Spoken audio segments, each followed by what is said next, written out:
All right, good morning to Calculus 2. We are continuing this series in the problems on the pretest. Again, I'm trying to keep these really short. We'll see how that works out. So the integral is from 0 to infinity. So another improper integral. This will be the last one for problem number 1.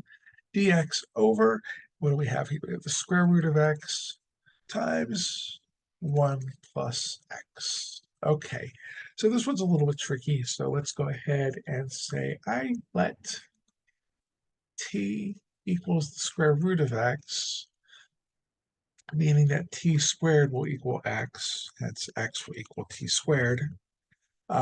When x is equal to 0,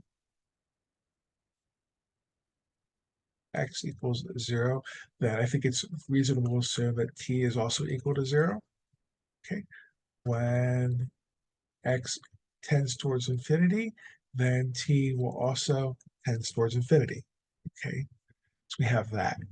The reason I turned this around was to say that x equals t squared, because every time you make a substitution in calculus, you should take its derivative. So dx equals 2t dt. Okay. If we go ahead and look at this 1 plus x, that's going to be 1 plus t squared. Okay, so 1 plus x will be 1 plus t squared. Let's go ahead and substitute everything that we have here. So I have integral 0 to infinity. I've got my dx, which is 2t dt.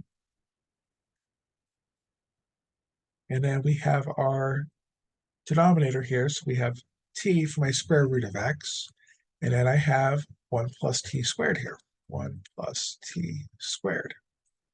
So there's some stuff that cancels, right? So this is going to be integral, checking my limits, 0 to infinity still, okay, of 2, the 2 on the outside, 1 over 1 plus t squared dt. So that's not going to be too much of a problem. We're going to go ahead and say, well, when x was 0, we have a problem. When x was it going to 1 or was it going to infinity? Okay, going to infinity.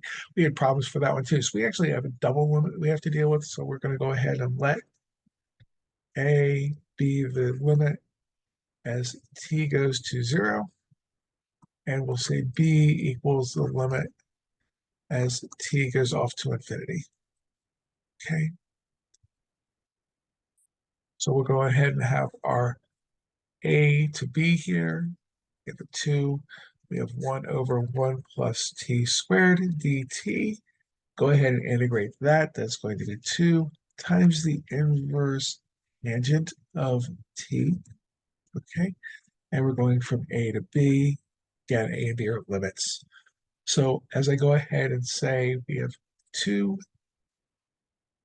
tangent inverse of t. Actually, let's go ahead. Yeah, we'll go from a to b. So we'll go ahead and plug those in. So b is going to be limit as t goes off to infinity. So this is 2 tan inverse of b. Okay, is b going off to infinity?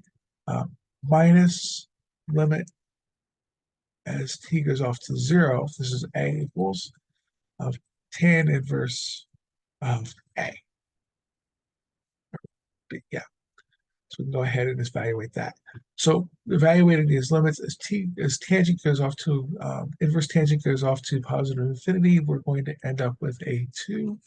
That's just going to be a very benign pi over 2 minus, as this limit gets closer and closer to 0, the inverse tangent of 0 is just going to be 0.